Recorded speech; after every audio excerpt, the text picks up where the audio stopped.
Welcome to our 7th annual St. Patrick's Day Irish Roast. We have a lot of fun things planned for the morning. This is benefiting, the Haven from Hunger and Citizens Inn, and we're fortunate to have Corey Jackson here and his staff. They do a wonderful job here in the city of Peabody. It's become the example of how to treat those in need with dignity, and we are right on target with how to do it here with Corey's leadership. Thank you, Corey.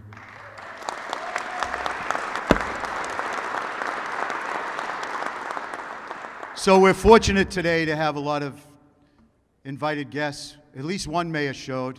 We have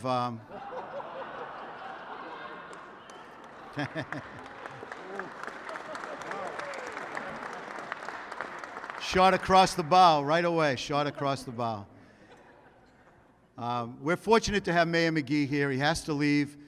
The City of Lynn has 2 high school teams in the state championship today. Lynn English Bulldogs. The boys, Lynn English Bulldogs, and St. Mary's Girls, right, Tom? Yeah. We went 1-19 when I was a senior at St. Mary's, so that was not our forte back then. But I'd like to invite Mayor McGee up to say hello. He has to leave, but Tom McGee. Thank you, Tom.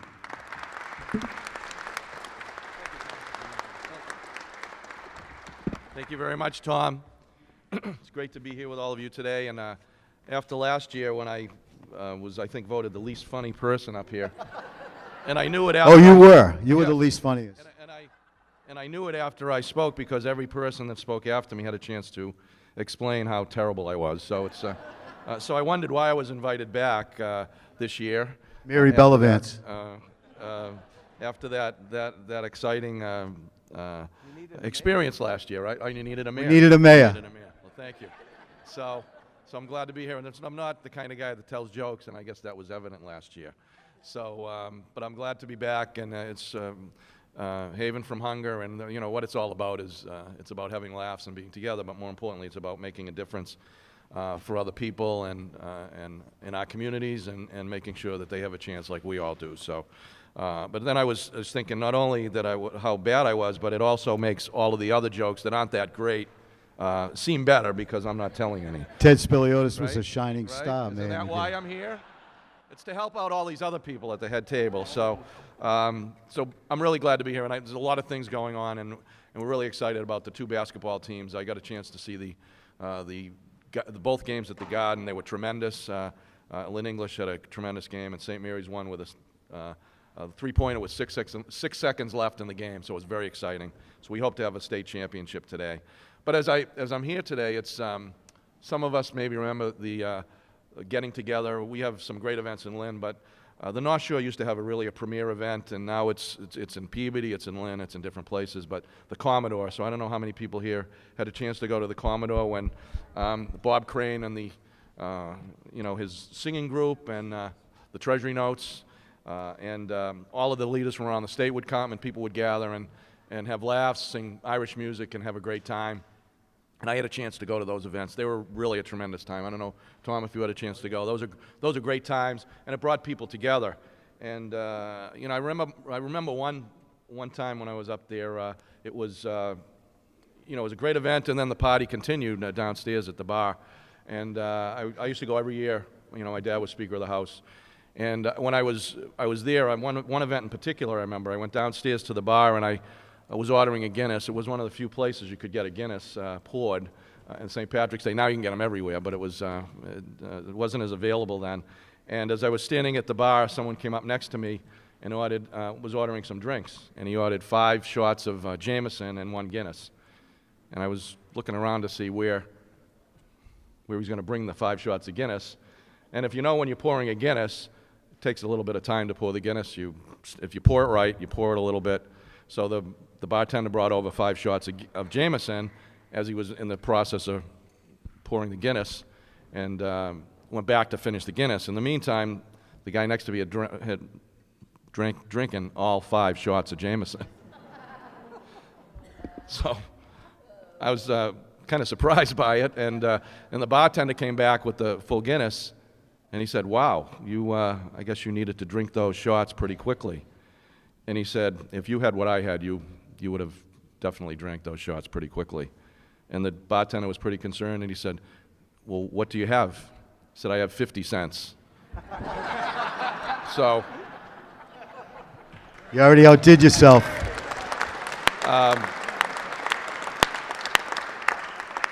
I have to run. I have some other things going on in Lynn. We actually have a vigil today as well in recognition of those terrible events that happened in New Zealand over the last couple of days. So we're bringing our community together, and I think it's St. Patrick's Day. We come together as a community. We're all Irish over St. Patrick's Day, and we're all Americans, and we're all citizens of our communities we live in. So I have a busy day, but more importantly, this is a great event to raise money, to make a difference. I'm honored to be asked to come here, Tom.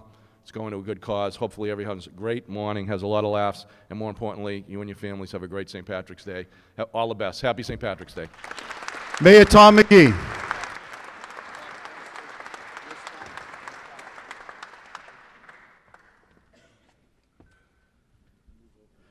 All right. You know we're honoring Natalie Maga today. Does anyone know that?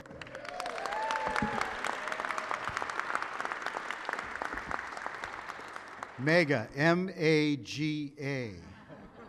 Does that sound familiar? Make America Great Again?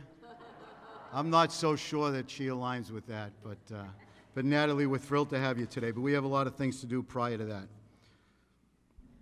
A man walks into a bar and says, give me a beer before the problems start. He drinks the beer, then orders another. Give me another beer before the problems start. The bartender looks confused. This goes on for a while, and after the fifth beer, the bartender, totally confused, asked the man, when are you going to pay for these beers? He said, now the problem starts. Milt and Murray are walking down Lowell Street, and they bump into each other, and Milt says to Murray, he says, Milt, I'm so sorry to hear about the fire. Total loss, huh? Total loss, right to the ground. Murray says, shh, Milt, it's next Tuesday.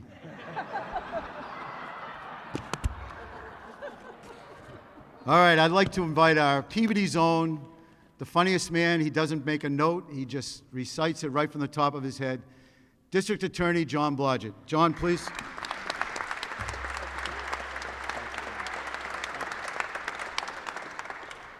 Good morning, everybody. It's great to see you.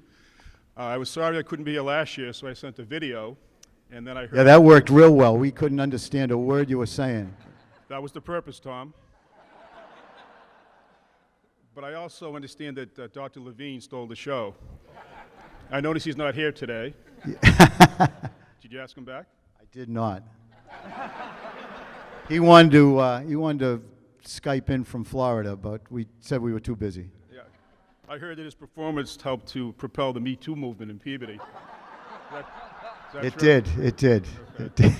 Well, I'm glad to be back. So Timothy Feely was having a bad month. He found himself in district court in Peabody quite a few times a month earlier. And then he got himself into more trouble, and he was in front of the judge as a result of something he had done in a bar room. So the judge saw him again, was kind of exasperated, and he said, Mr. Feely, you're here again. I'm kind of getting annoyed with your constant presence. Where do you live? Feely said, here or there. That aggravated the judge. He said, what do you do for work?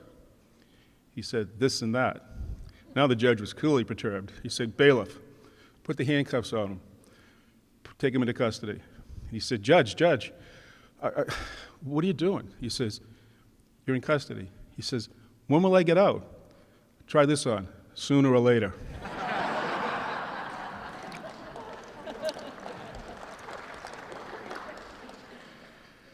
Declan was supposed to pick up some food before he went home for dinner.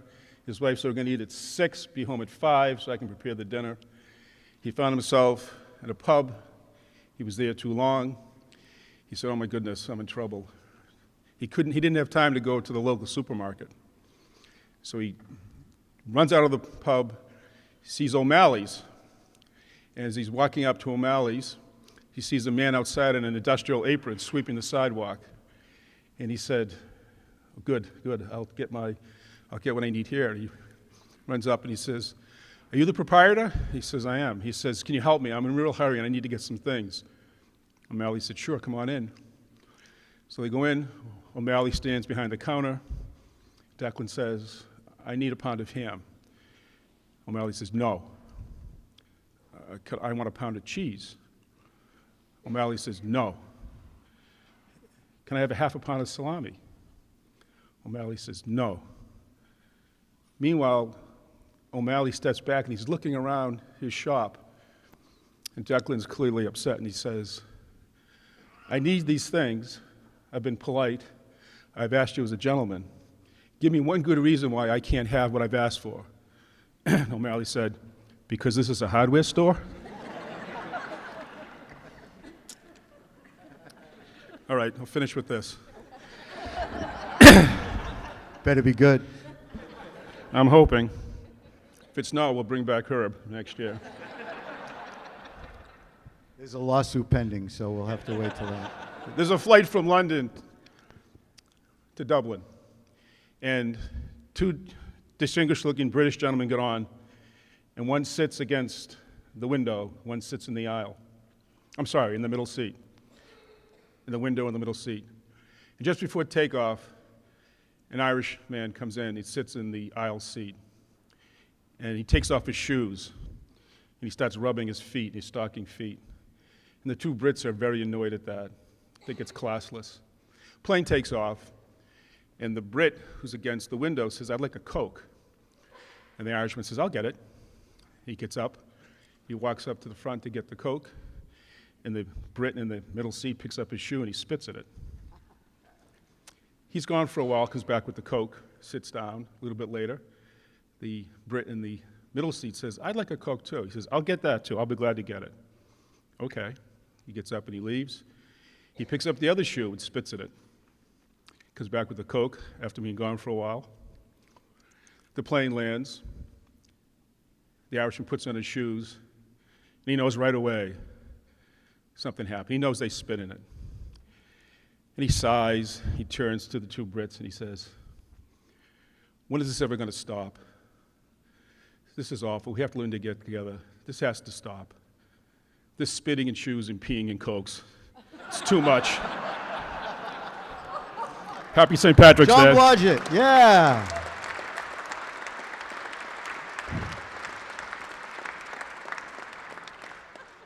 You told me that came from Herb Levine. So I'm going back to an old joke that works, and three boys are boasting about how fast their father is. The first one says, "My father's so fast he can punt a football, run 50 yards, catch it before it even hits the turf." The other two boys say, "Wow, that's fast." Second one says, "That's nothing. My father's so fast he hits a line drive from home plate, runs over second base, picks the glove up, and catches the ball going away before it hits the wall." The other two boys are marveled at it. The third one says, "My father's got them beat. He works for the Department of Public Works in Peabody. He gets out of work at 5, he's home by 3.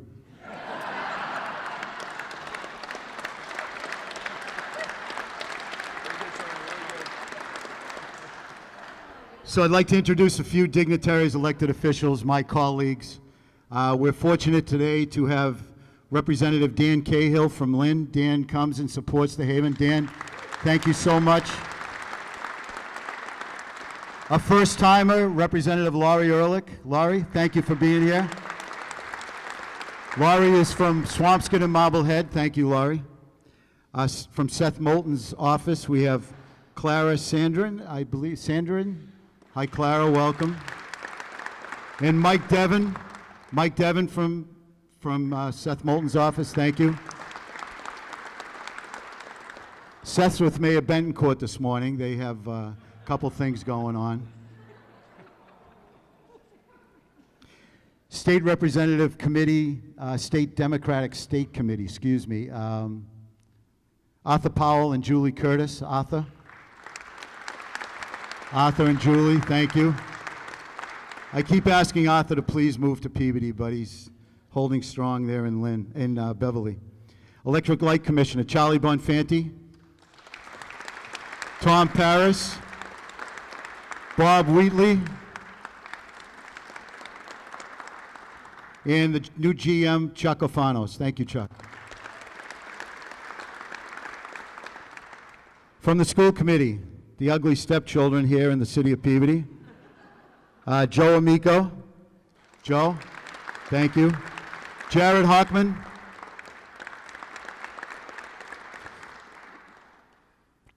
Barry Osborne loves to make fun of. Beverly Ann Griffin Dunn, 4 names. Bev.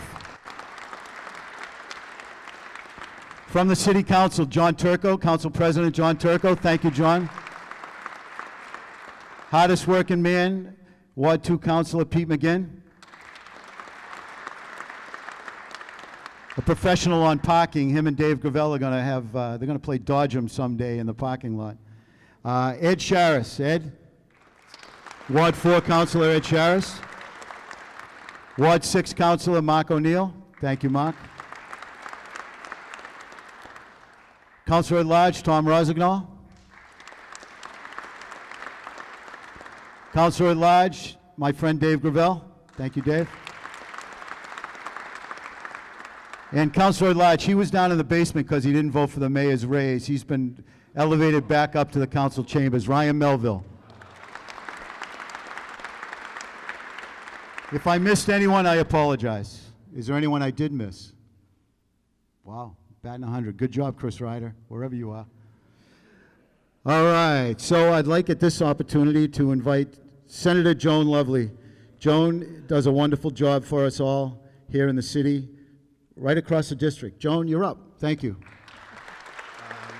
got that one, okay. Good morning, everyone. I want to tell you this is probably one of the most painful experiences that anyone could ever have. I know, and it's for all you moms in the audience, this is right up there with labor. But I don't get to bring a beautiful baby home afterwards, and I hope I don't lay any eggs. But thank you to Councilor Gould, to all of Peabody for hosting this annual event. And to Corey. Corey, what a beautiful voice you have. Amazing. Beautiful. Senator, good point. Corey's going to lead us in an Irish medley a little later, so please, no one leave. Corey has a wonderful voice. That means I don't have to sing. That's great. But for Haven from Hunger and all the great work that you do to really help the people who are much less fortunate, who are really struggling right now, and we're here for them. I also just want to give a quick shout out to someone who's not here this year, and that's our own Fred Berry. Fred passed away, as you know, last fall, and he certainly would be here right at the end, waiting to have his turn to tell his jokes.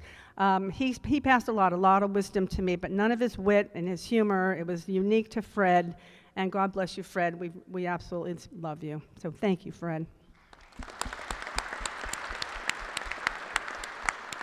And I do want to say, before I say a couple of jokes, there seems to be an issue up here. There's only one woman, okay? So to my women electeds out here and all the women in the audience, thank you for your support. I can feel that energy to have me up here all by myself. Point well taken, by the way. Thank you. Thank you. All right, so let's tell a couple of jokes. An elderly couple, Irene and Mick, were driving through County Kerry in Ireland. Irene was behind the wheel when she got pulled over by 2 police, one of whom asked her, "Ma'am, did you know that you were speeding?" Irene turns to her husband, Mick, and inquires, "What did he say?" Mick yells out, "He says you were speeding." The policeman said, "May I see your license, please, ma'am?" Irene once again turned to her husband and said, "What did he say?" Once more, Mick shouts out, "He wants to see your license." Irene gives the policeman her license. The police officer says, "I see you are from Kerry. I spent some time there once and had the worst date I had ever had." For the final time, Irene turns to Mick and says, "What did he say?" Mick yells very loudly, "He thinks he knows you." Very good. Thank you. Okay. Walking into a bar, Seamus said to O'Hare, the bartender, "Pour me a stiff one. Just had another fight with the little woman." "Oh, no," said O'Hare. "And how did this one end?"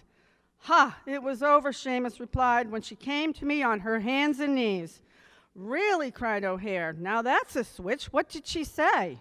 "She said, 'Come out from under the bed, Seamus, you little chicken.'" Very good. All right, they'll get better. I told my boss 3 companies were after me and I needed a raise to stay at the job.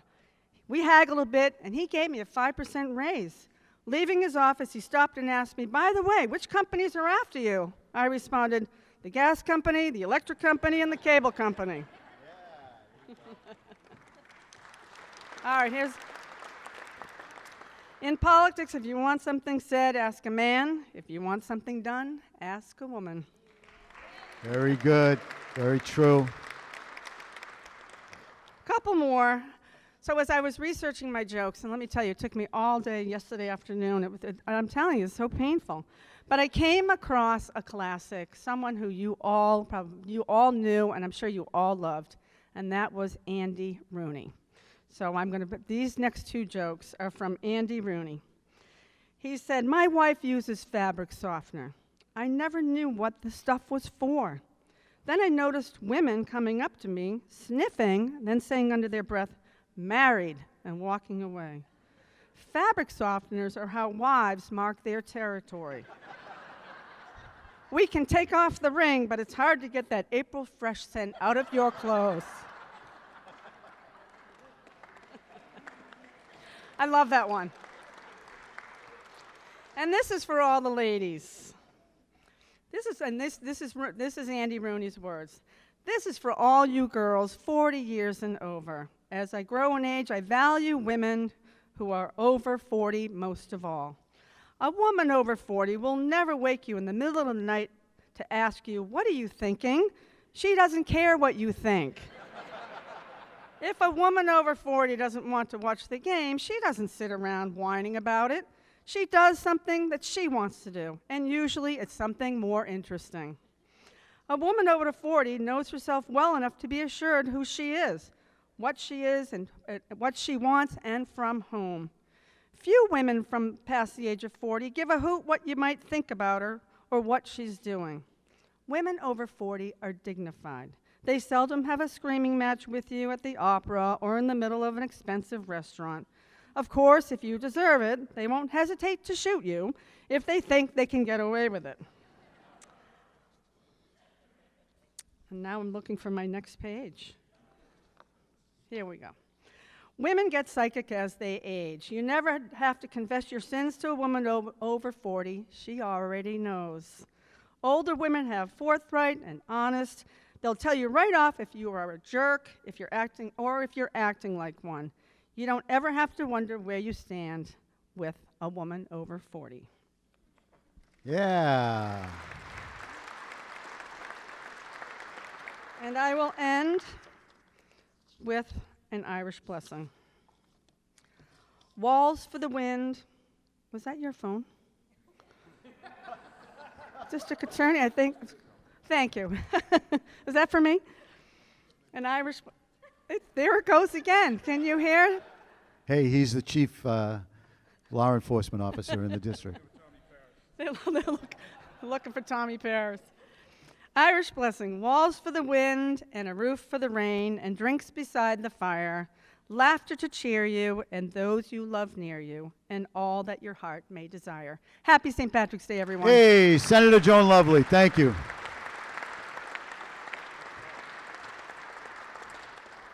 Was that twins? Did you give birth to twins? Yes, well, I am a twin. Oh, that's right.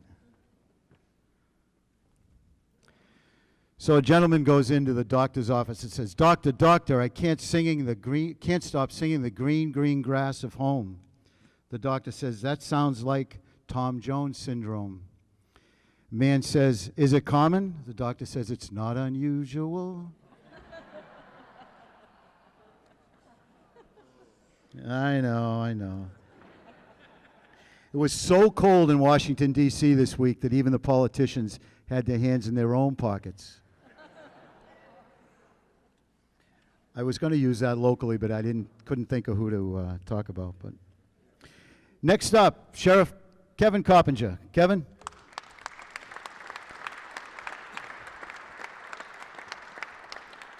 Well, good morning, everyone. Joan, they left. Good morning, everyone. Morning. All right. I got to tell you, I'm very indebted to Tom Gould. When he called and gave me the invite, I had two conflicts this morning. Obviously, this was one. The other one was an invitation for the Essex County Chiefs of Police to do a polar plunge over at Revere Beach. So like, okay, a nice breakfast, great company, wonderful entertainment. I'll jump in the Atlantic Ocean with a bunch of cops. Tom, thank you very, very much. We're on top. We're thrilled to have you. Hope you're funny or you're going in the ocean. Yeah, I know. I was worried about that. But now I'm going to suck up to Tom. So listen, folks, Tom puts a lot of time, energy, and effort, as does, I'm sure, a few other people here. So how about you join me with a round of applause to say thank you for everything he's done.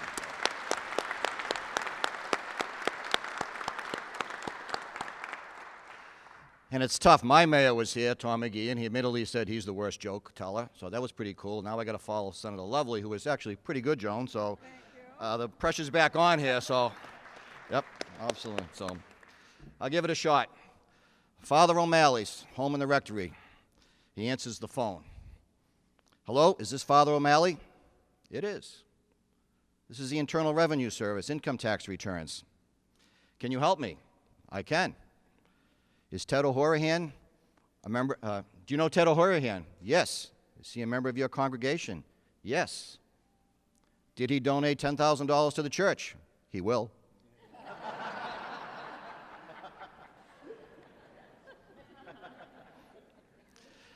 Dave and Peter, two Englishmen, are walking down O'Connell Street in Dublin. They walk by a shop. They see signs in the window. $15 suits, $2.50 pants, $2 shirts. They go, wow.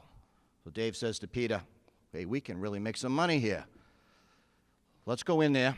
Let's buy what we can. Let's bring it back to London. We'll make a fortune. It's okay, great. But we can't let them know we're Englishmen for obvious reasons. So Dave says to Peter, you be quiet, let me do all the talking. I'll use my best Irish accent.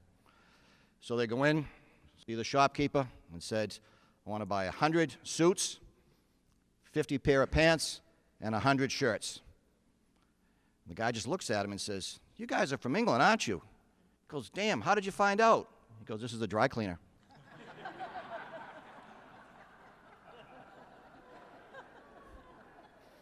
Yeah, so, huh? Oh, you're all right. You're all right.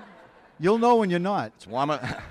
It's warmer than the Atlantic Ocean. I got 2 out of 3 so far. So, and by the way, you do not want to see me in a Speedo, so I'm going to make sure I get something better here. So, all right. We have pictures of that already. Yeah. They try to put those on the wall in the jail. Even the inmates tore them down. It's like, believe me. You know. Anyway, Muldoon lives out in the Irish countryside with his beloved dog. Just the two of them. One sad day, the dog passes away, and Muldoon is devastated. He walks into town, goes into the church, and sees the parish priest.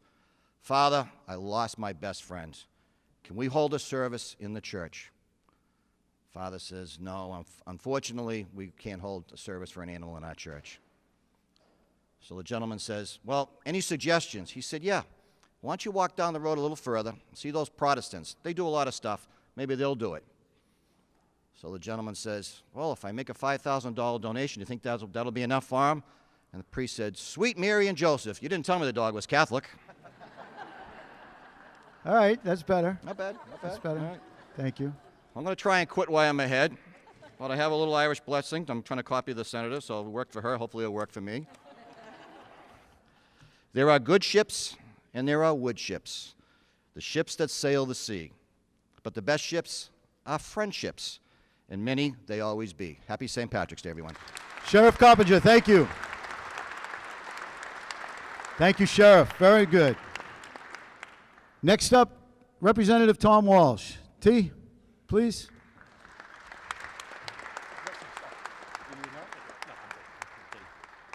Good morning, everybody. Happy St. Patrick's Day. Thank you. Thank you, John. First of all, I just want to point out Mary is here today. My wife, Mary, is here. This is the first time she's come to this. And she's here because last year I went home and said, I think I might have been funny. She goes, I don't believe that. So she's here to see if it's real. And also, just before I start, just want to point out Representative Larry Ehrlich from Marblehead, again, my colleague, and Danny Kale. Danny should be up here telling the jokes, but You're on a trial basis, so he's on. Oh, the pressure's on. So anyway, I think it was already brought up how stressful this is for Tommy to plan. It's a lot of work to put this together, and not only does he do this, but he's got his basketball league, he's, chair of the Black Box Committee. He's always got something going, always. So he gets stressed out about it. He runs his business like Dave Gravel. The two city councilors own businesses, do a lot of charity work, the two of them. So Tommy went to Dave one day and he said, how do you relieve the stress? How do you just relax trying to do all these things? And Dave says, oh, you know what I do? He says, when I'm really stressed out, I go horseback riding. It just takes away all the stress. So Tommy said, okay, someday I'll try that. So he and Sharon were out one day, and Tommy was all stressed out, and he said, you know what, just drop me off, I'm going horseback riding. So Sharon said, well, okay, if you think that's what you want to do, so that's what Tommy does. So he gets on the horse, and he pulls the reins a little bit, and a little motion. He's galloping a little bit, holds the reins a little bit tighter. The horse goes a little bit more, it's going up and down. All of a sudden, the horse goes faster, he's slipping on the saddle. Next thing you know, he's underneath, he's hanging on. Next thing you know, he's holding on to the reins, the saddle, his boots are in the stirrups, and all of a sudden, his head's bouncing on the floor. He's like, help, help, help. The manager of the Walmart comes out, unplugs it, and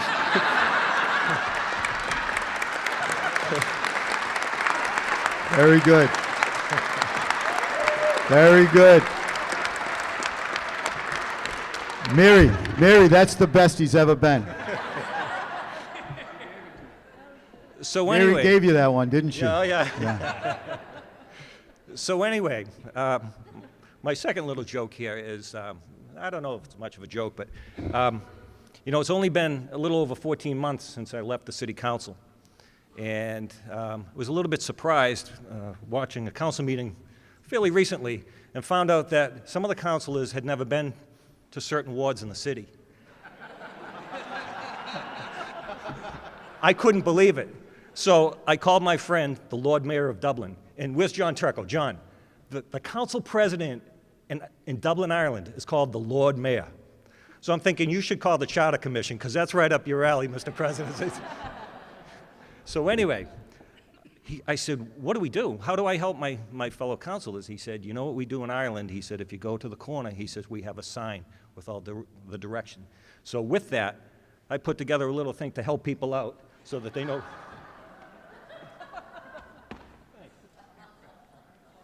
So, yeah, we always bring a prop.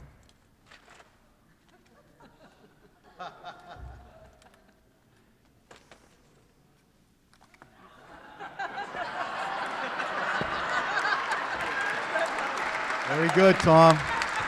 Very good, Tom. Okay. Good job. Thank you for the Treadwell's plug. Well, hey, I know who feeds me over there, so.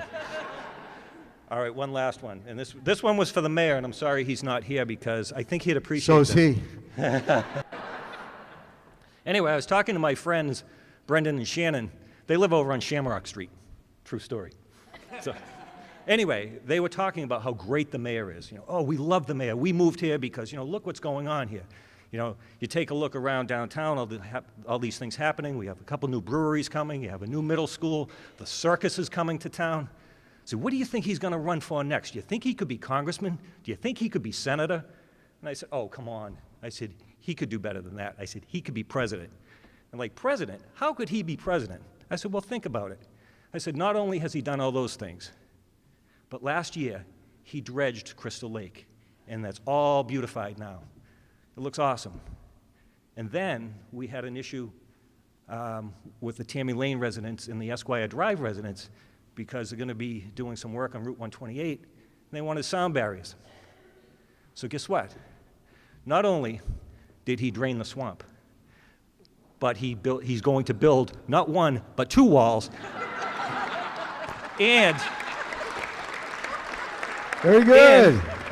somebody else is going to pay for it. So Representative Tom Walsh. Thank you, Tom. Good. You're good today.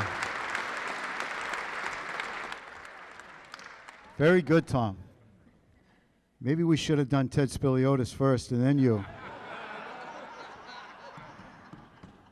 All right, so people talked about how nervous I get putting this event on. There's nothing more nervous about the next performer. My brother-in-law, I cringe. I don't know what he's going to say. I pray to God he's funny. But he's a good person and he does a lot of good work for us. Representative Ted Spiliotis.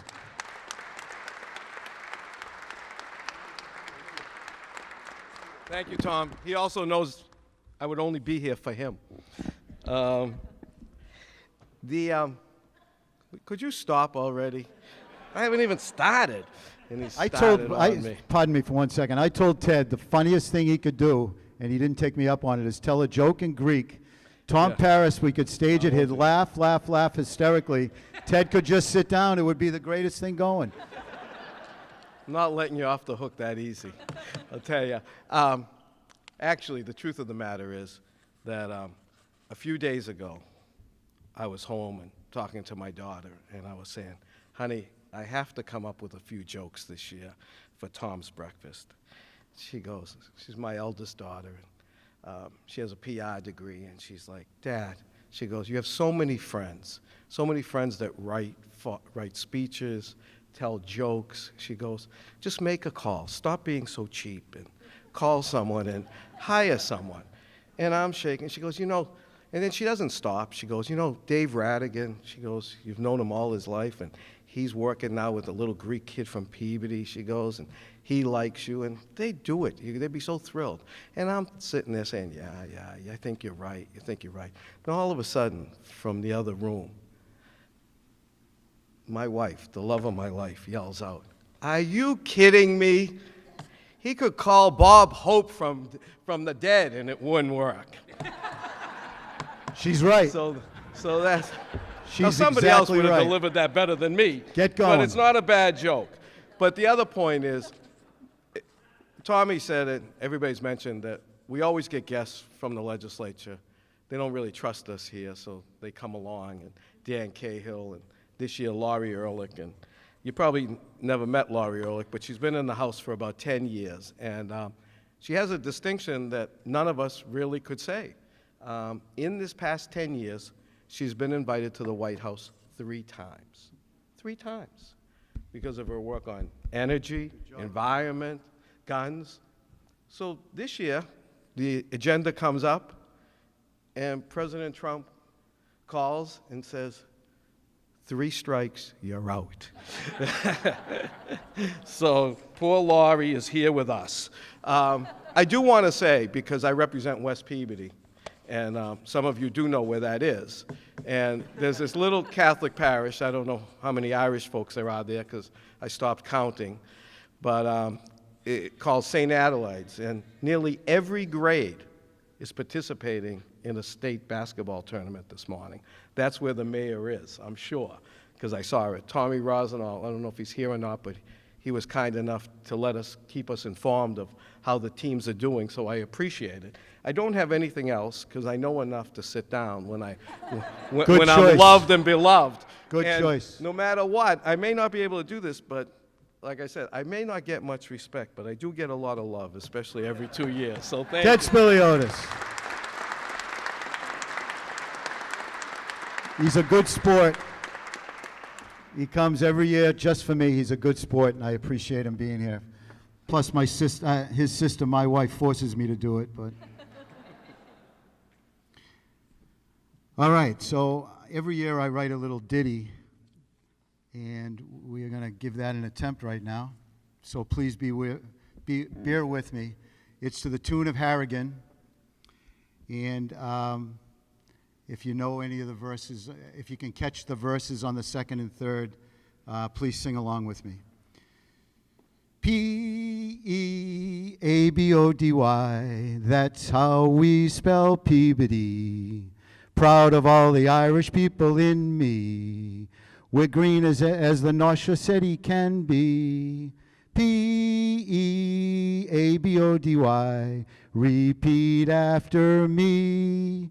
It's no shame if you came, but your folks weren't from Ireland. Peabody are we. Peabody, that's how we spell Peabody.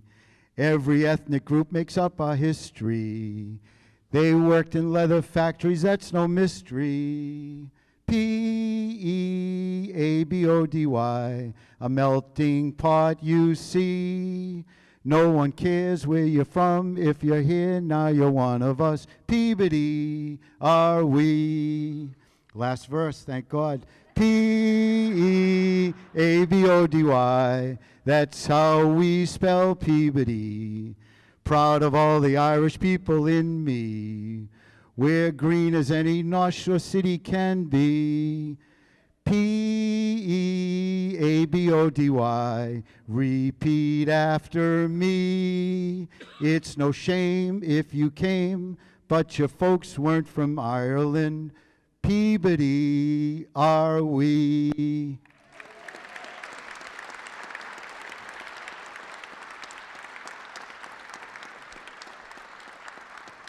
Senator, I just delivered twins.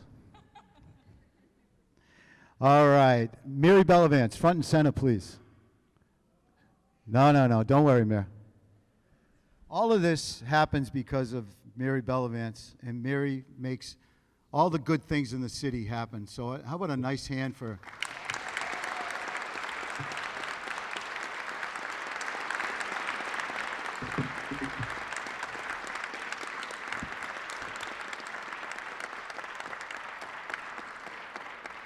I like to call her Field Marshal Bellavance. Calls me a lot of things. Well, we're very honored today to recognize someone that does so many good things for so many people and continues to do it even well after retirement. When you think about a Peabody person, someone that, excuse me, I should speak into the mic, someone that bleeds Peabody blue, it is definitely Natalie Maga. There's no nicer person in the city, and always looking out for everybody. Gets no recognition, but you're being recognized today. So Mary and I would like to present you with this plaque and have you come up in a minute and accept it, or would you like to, why don't you come up and, okay. So the plaque has a blessing up top, and for each petal on the shamrock, this brings a wish your way. Good health, good luck, and happiness for today and every day. Presented to Natalie Maga, March 16th, 2019, Irish Woman of the Year. By the way, there were so many people that nominated you. The list was endless, but your dear friend Jack Lawless made sure that we knew that you were very involved in the AOH from years ago. In recognition of the significant contributions you have made to the betterment of the city of Peabody through your countless volunteer endeavors, the dignity and courage that you have shown in the face of life's greatest challenges, your willing ear and words of encouragement for anyone in need, the love and support you give to your children and family, the loyalty and caring you demonstrate to your friends, and the ever-present smile which makes all of us feel good about ourselves. We are happy and proud to declare you Peabody's Irish Woman of the Year for 2019, in witness whereof we have hereunto set our hands and caused to be affixed the great seal of the city of Peabody. This is day of March 2019. Mayor Edward A. Bentoncourt Jr., Mayor City of Peabody, Thomas Gould, Councilor at Large. Nat, please come up.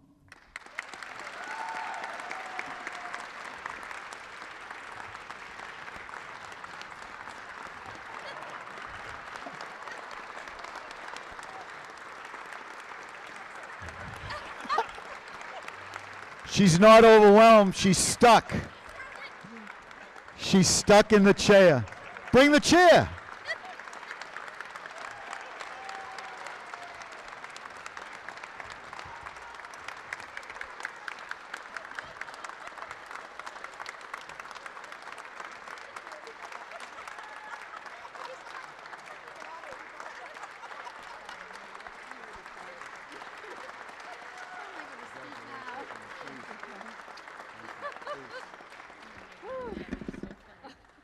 She was literally stuck in the chair. Not overcome with emotion. She couldn't stop laughing. Okay. Oh, I don't know if I can do anything after that. Good morning. It is so great to be with you all. I just have to say, when I first entered this beautiful building in 1963, I never imagined what a journey it would be. And now I'm here once again with all of you, over 50 years later, receiving the Irish Person of the Year. Only in our great city of Peabody can that happen. And I thank you, Tom, and I thank you, Mary, and the mayor. Thank you all. Okay. I am so honored to be among all of the past recipients. They have done an amazing job for our community. And I thank Mr. Lawless for being my biggest supporter over there. Thank you, Jack. However, I understand there are some folks that have been out there saying, Natalie Maga, Irish Person of the Year? Well, I did have my DNA tested, and the results came back. And I do not have any native Indian or Cherokee, but I do have 50% Polish and 50% Irish.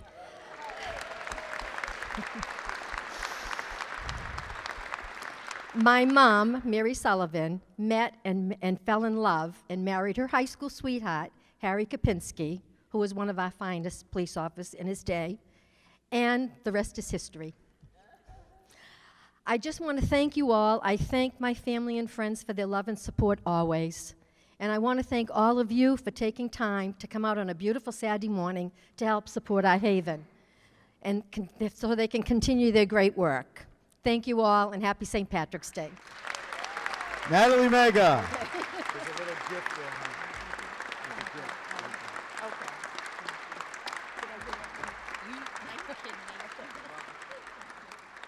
What dignity Natalie has is just the woman with the most dignity I know, and caring and love for anybody. Thank you, Natalie. I know we made a great choice. Thank you.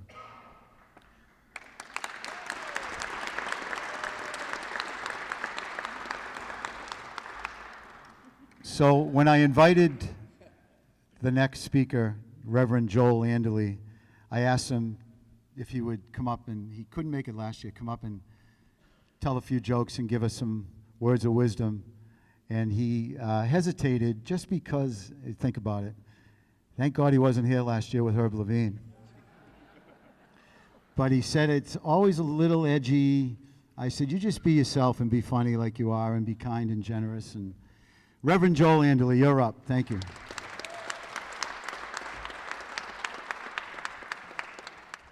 Good morning. I'm Joel. I pastored a little community over in West Peabody, a community covenant.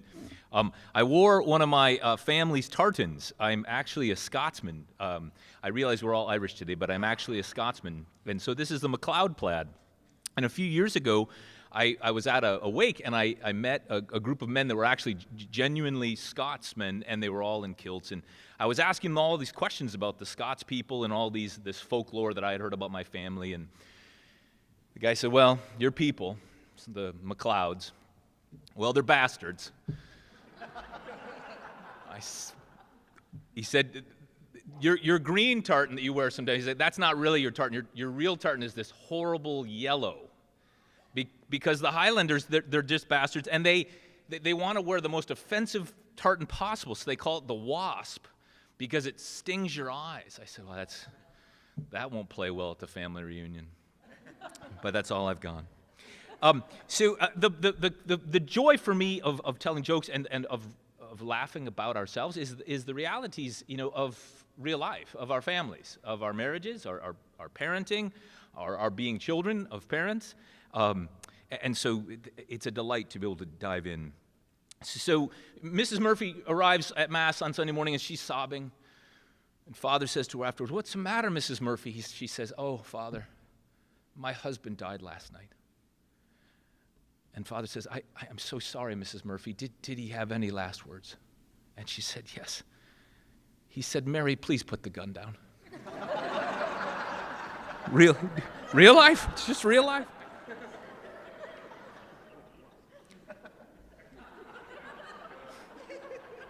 So there's a group of Irish guys sitting at the bar, and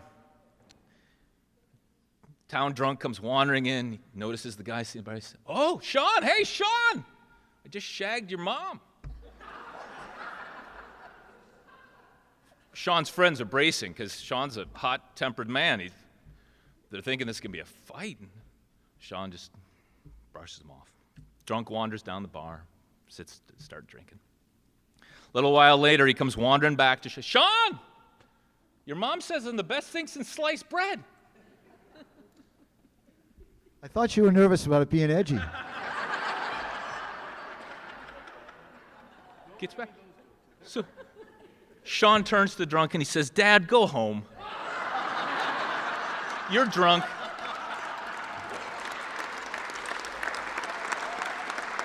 There you go.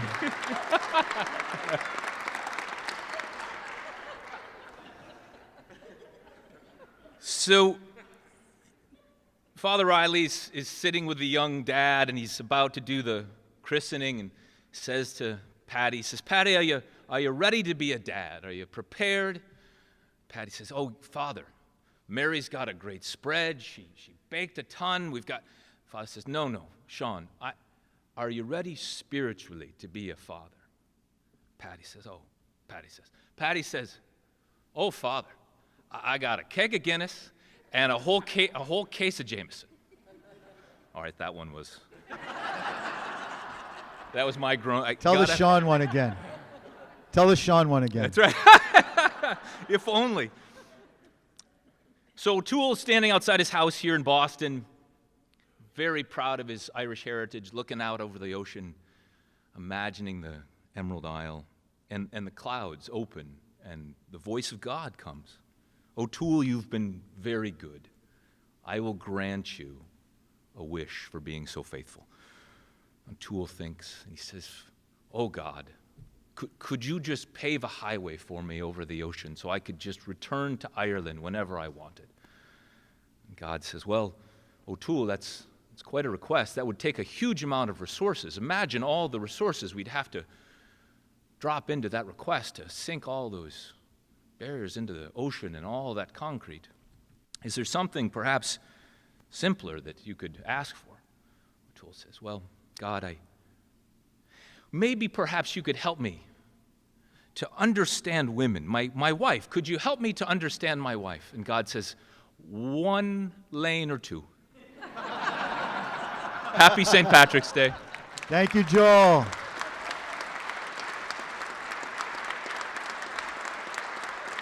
Very good.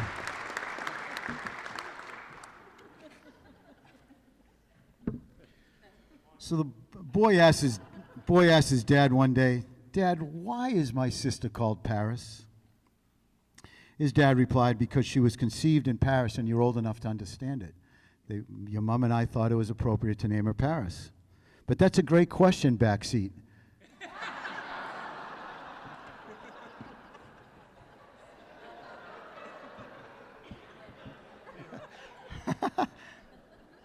Sean.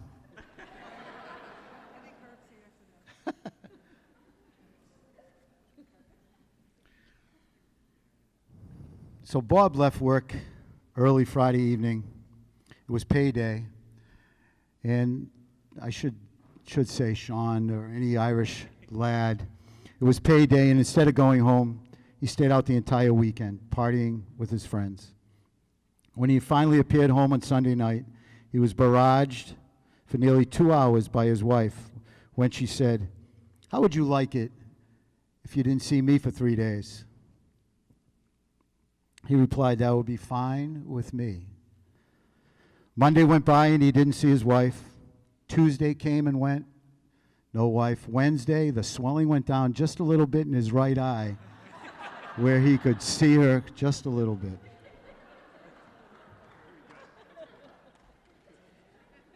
We shouldn't promote violence.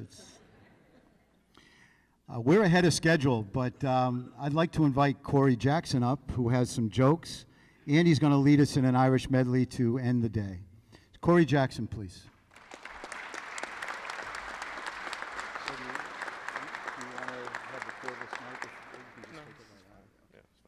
Thank you. Thank you, Counselor. Hello, everyone. As Tom said, I'm Corey Jackson, the Executive Director of Citizens Inn. We run the Haven from Hunger program as well. I think you should know I wasn't on the agenda today originally. About 2 days ago, got a text message from Tom Gould. Apparently, as we've heard, there's some important basketball games, so I guess I got upgraded. Corey, you're now mayor for the day. Yeah. I notice I'm also going last, so that's good. I was hoping to go after Ted, but I'll take this slot.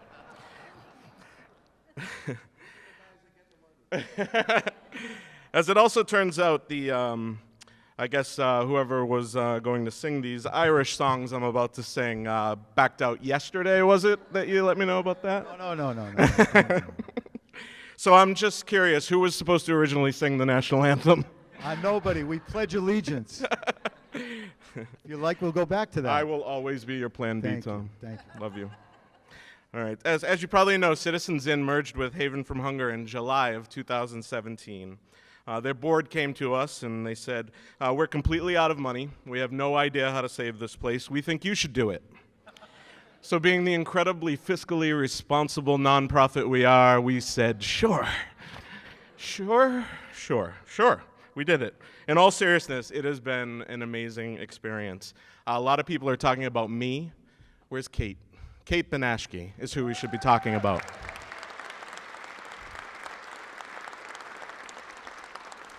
Excuse me, Corey. I just realized Tom D'Amato's here.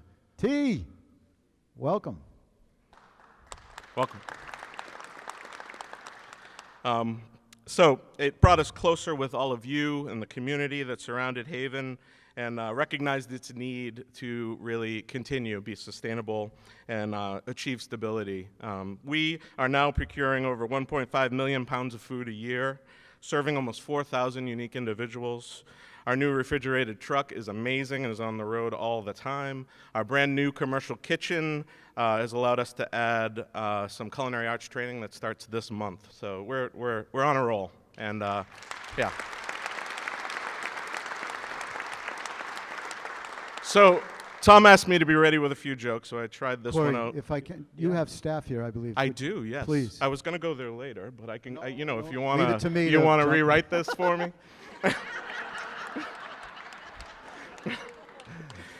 Sound like my wife. So, Tom asked me to say a few jokes, so I tried this one out on my 3-year-old Milo this morning. He actually liked it, so you better like it.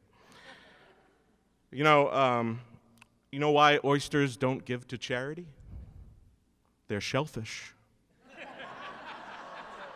Bada bing. That's 3-year-old joke for you. Yeah, he liked it. He liked it better than you did. But oysters aren't the only ones. You know, most humans, when it comes to charity, will stop at nothing. Okay. All right, sort of. All right, whatever. I see Dave Gravel here today. Dave! Very generous man to many causes. Did you hear about the recent ski trip? Rented the entire mountain. The entire mountain. Did you hear there was an avalanche? There was an avalanche. 2 survivors, Dave Gravel and Paul McGinnity from Barbershop Off the Square. They got stuck on a ski lift, and the avalanche was like everywhere. There's no way anybody was ever going to get to them. Paul's crying. We're going to die on this ski lift. Dave Gravel's just like calm, cool, collected. He lifts the gate. He's like, whatever. We're good. You heard of Citizens Inn, Haven from Hunger? Paul's like, yeah, great nonprofit. Yeah, their annual gala's coming up. They'll find me.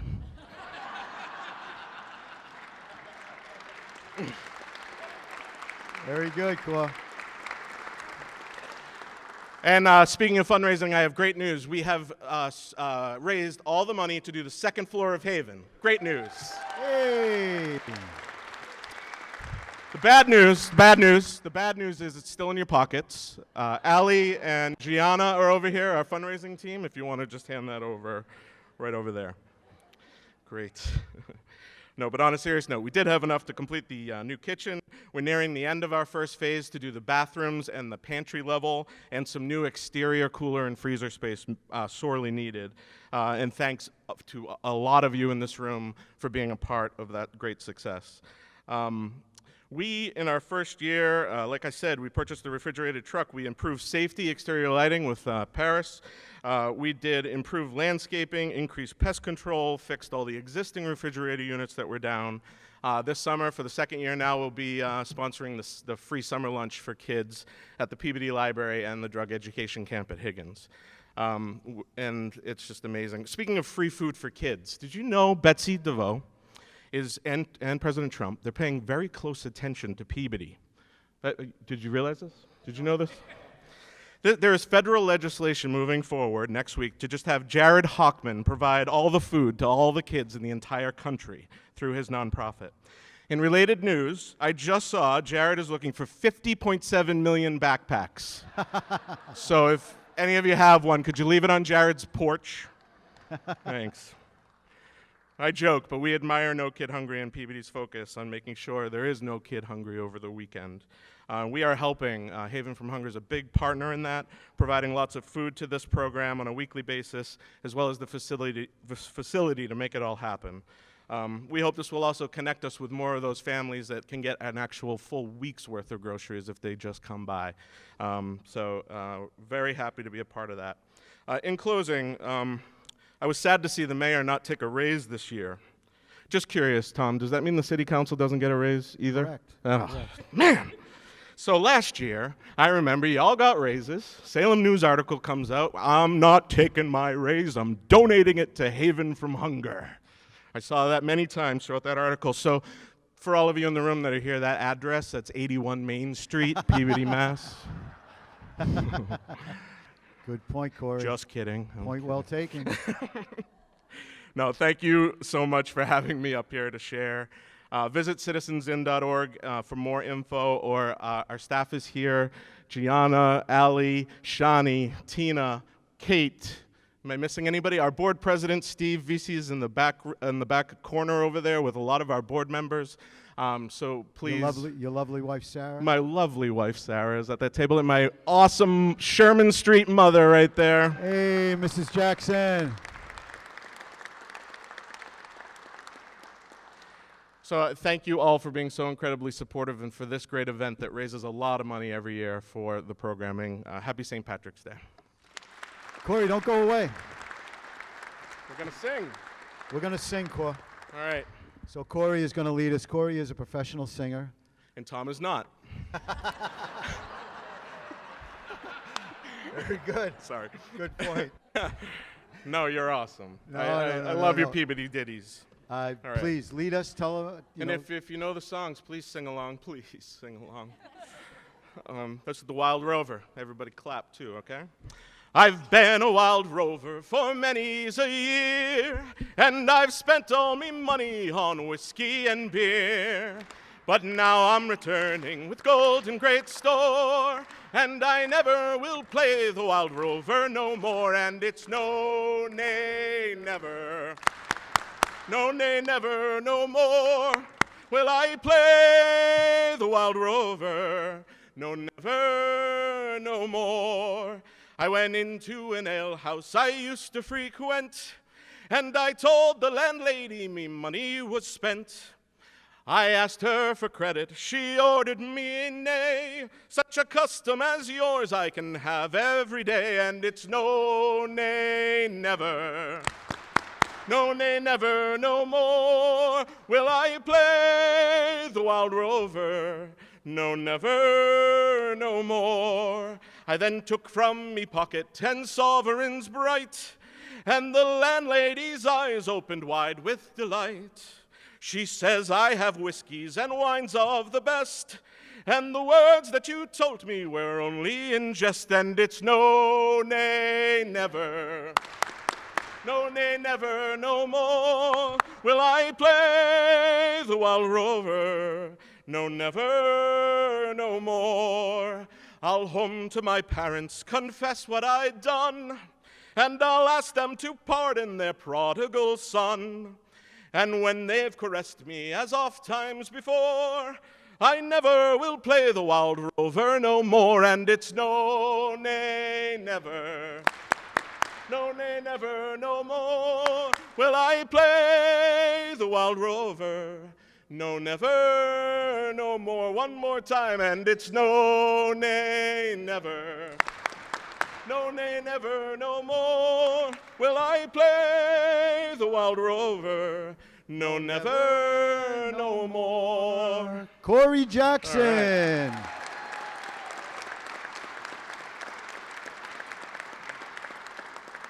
What's the next song, Cor? How about Tura Lura Lura? Yeah, Irish everybody sing, lullaby. please. You all know this one. Tura Lura Lura, Tura Lura Lai, Tura Lura Lura. Hush, now don't you cry. Tura Lura Lura, Tura Lura Lai, Tura Lura Lura. That's an Irish lullaby. All right. Yeah. Started that one a little high. It's all right. None of us knew the difference. All right. How about Whiskey in the Jar? Yeah? Like that one? We're going to skip some verses on this one. We'll do the first and the last. As I was going over the Cork and Kerry mountains, I met with Captain Farrell and his money he was counting. I first produced my pistol and then produced my rapier, saying stand and deliver, for we were a bold deceiver. Mush-a-ring-a-da-dum-dum-da-da. Whack for my daddy-o, whack for my daddy-o, there's whiskey in the jar.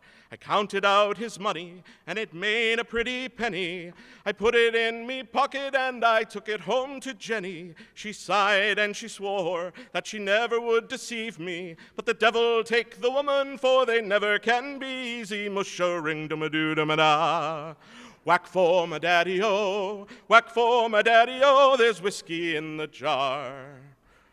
If anyone can aid me, 'tis my brother in the army. If I can find his station in Cork or in Killarney, and if he'll go with me, we'll go roving through Kilkenny, and I'm sure he'll treat me better than my own a sportin' Jenny. Mush-a-ring-dum-a-doom-dum-a-da.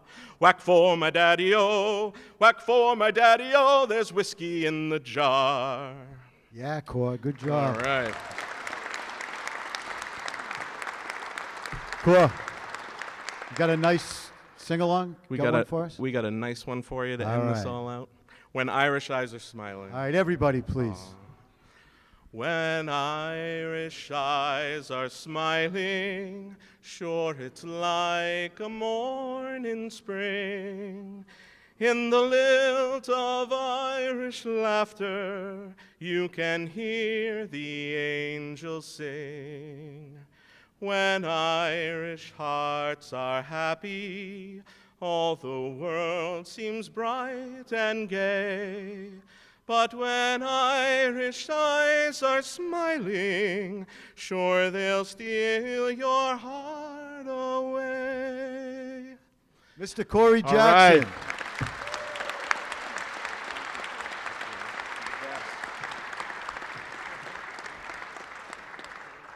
I just got the mayor's schedule for next year. Corey, are you available? Yeah. That'd be great. I want that office, though. You'll have to talk to him about that. I told you we'd be out of here by 11. We did it. We have 5 minutes to spare. Turning it back to Leahy and Tobin, Kevin, Skip, if you don't mind. Again, I'd like to congratulate our dear friend Natalie Maga. Natalie, congratulations.